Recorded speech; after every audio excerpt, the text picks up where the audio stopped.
So you just going back to your point, you're saying, well, what if the sex is whack?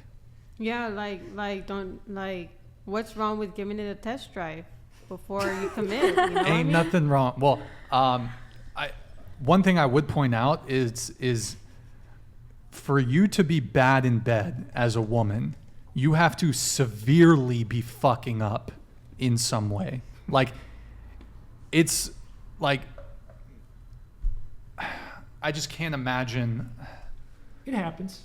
It happens. I've been told stories. It's so it's so easy to be good in bed. But maybe that's because most men just are really stoked to be there. I think most men, if they're getting like some pussy, they're fuck yeah. But I think there's a higher performance burden on men, sexually speaking, than women.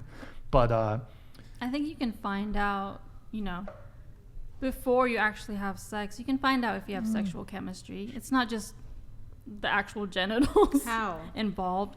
Well, if you have chemistry, looking at each other, holding hands, being around each other, if you have that connection emotionally, mentally, like you can talk for hours and it feels like it's only been 2 minutes. There's so many factors. Does it work the other way? That communicate connection. That's and more so like, you can find out before you actually have sex if you have chemistry. Could you find out if you have emotional chemistry by having sex? Yeah. So wait, what? What you're saying is that you can kind of find out that you have sexual chemistry without having sex, which I'm dubious about. So you can. If it's like just had sex with a woman, great. Could I know if we had like communication chemistry? You find out before you have sex. No, I'm saying in my hypothetical situation. No, you find out if you have communication chemistry before by communicating, you have sex. Right? Correct. Yeah. So you find out if you have sexual chemistry by having sex. So why can't you find out if you have chemistry from communication? Which, if you have chemistry there, it's not the same thing. Then how am I have an amazing sex life and we saved it for marriage. And in fact, you can spend the rest of your life getting she's better not waiting at that. until marriage. I just wanted to mention. I know, but you don't have to sleep. What's up? Okay. Go ahead. I respect everyone's beliefs. As I mentioned, I'm not necessarily sex positive for myself, but I still think sex is great. I mean, I do love God, and that's why I'm waiting. But I mean, I would want to do minus it. the two.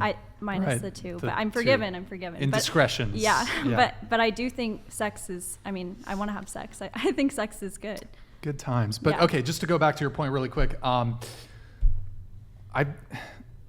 You're saying, what if the sex is whack? I don't think that's a thing that really guys think about. That's more. I think that's a thing chicks think about. Like, bro, I've never been worried like, oh man, what if like the sex is, because for me, so you'd be fine with the girl who just lays on her back the whole time. What? Okay, if you know how to take lead sexually, then like. But how do you know that if you're a virgin too and no one taught you? It's like there's this idea that men just sort of are supposed to know what to do. I think the idea is you learn together. But I guess the point I'm trying to make is that at least for me, I've never personally encountered like a girl has to fuck up to make the sex, like you have to intentionally try to make the sex bad somehow. And you can learn as you well, yeah, you can learn, but like I'm never thinking like, oh man, what if the sex is whack with her? Now, I think women can think that because women typically look to men to lead in the bedroom. But like, if you're a guy and you have some degree of sexual experience, you can take a girl who's never had sex and have great sex with her. But I don't think the reverse is necessarily the case. I don't think a lot of girls, I don't think want a guy who is sexually inexperienced. Unless, of course, like you're waiting until marriage, you want a virgin, whatever. But like, most women who are not waiting until marriage and are virgins want to have to teach a guy how to fuck them. Certainly. One of the things that's most attractive to women is confidence. How do you have confidence in something you've never done before? Because you grow that confidence with her. Confidence is the felt experience They'll of success. They'll just fake it, right? I mean, fake confidence, your first sexual experience. Could do that. Well, you do kind of have to fake it for a while. A guy has like confidence in like every You don't think area. women can tell? Yes, of course they can. They can tell the difference between fake confidence and real confidence? You think that women can tell the difference? I think the fake it till you make it thing would work. Interesting. But you were talking about a pillow princess, right? I don't think a guy would care. Well, there's a lot of ways it could go wrong, though. I mean, I could tell a girl like, okay, I want you in this position. I could move you like most chicks wouldn't want to like do that for a guy. Like, okay, let me teach you how to fuck me. Whereas like, I'd be fine teaching a girl how to fuck. What if you put her in a doggy and then she's like this? Oh, her arch is dog shit. Like she doesn't know how to arch her back. Yeah. Yeah, I guess that could be kind of. Or bro, also, I'll teach you. What if she's push her down? What if she's going like down on you and you just feel her teeth? Like that. I give great blowjob instructionals. I can teach a girl how to give a good blowjob. What if she doesn't get Not it? by example, though.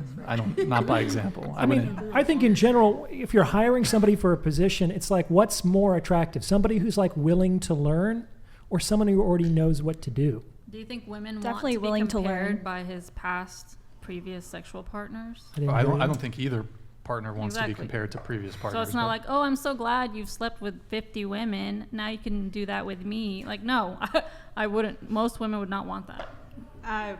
Well, they want it no, to. but you can gather sexual experience within the confines of a long-term relationship. People that have like this idea that the more sexual partners you have, the better in bed you are is erroneous.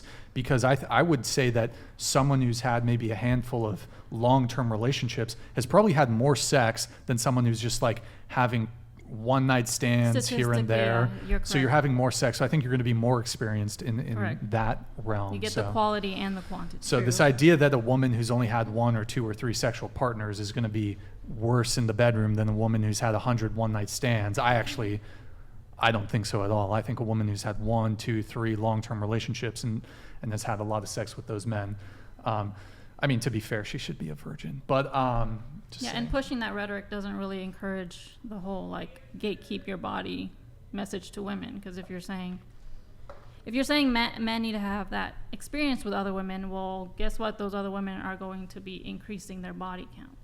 So I don't shouldn't think be pushing so that. because I think it's different for women. Like women have way more risks. Yeah, they do. For like even a one night stand. Like you can get pregnant, STDs. Like hello, like there's so many risks. And then of course, like even the smallest thing where it's like you'll never hear from the guy again, and you're doing so much for like a stranger. Like if you're that horny, why can't you use a toy?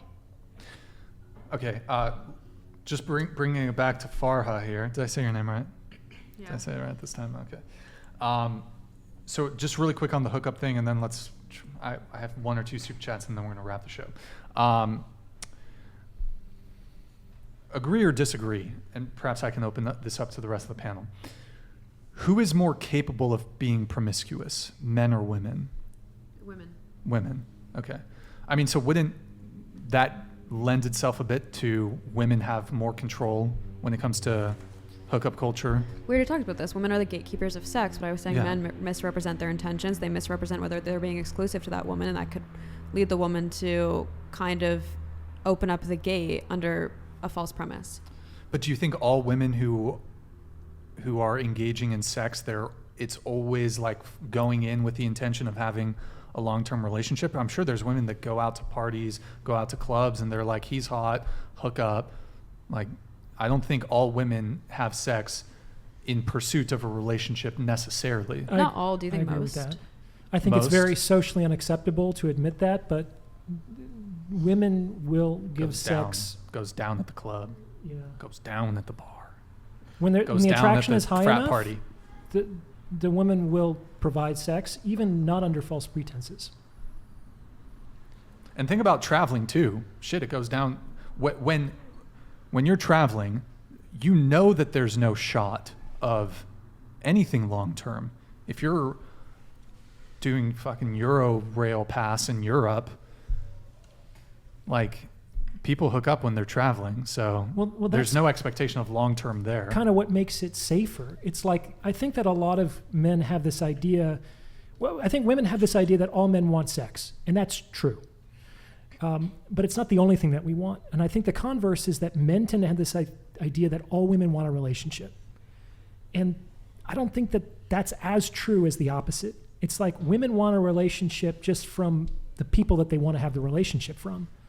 Like a lot of guys will lead with the relationship as if it's like, that's all a woman wants. That's the be all and end all of her like objectives here. Does that make sense? Yeah, I think it's like two bell curves. Like there are definitely a lot of men who want relationships and there's a lot of women who want casual sex. I was more so talking about like the averages. In relation to the traveling thing, I don't think flings fall into the category of hookup culture, because hookup culture pretty much means like emotionless sex. I think like if you travel and you're like on vacation for 2 weeks or a month, it's not a long-term relationship, but I think if there's emotions involved or it's like a romantic thing, that I don't think that puts under hookup culture. I think I would think like if you're in Mykonos or some place for 3 days and there's a guy and you fuck him, like that's hookup culture. I guess some people consider if you add the romance. Some people consider if you add the romance, it's no longer hookup, like casual hookup. Well, I think if there's no prospect of a long-term relationship, it falls under the umbrella of hookup culture.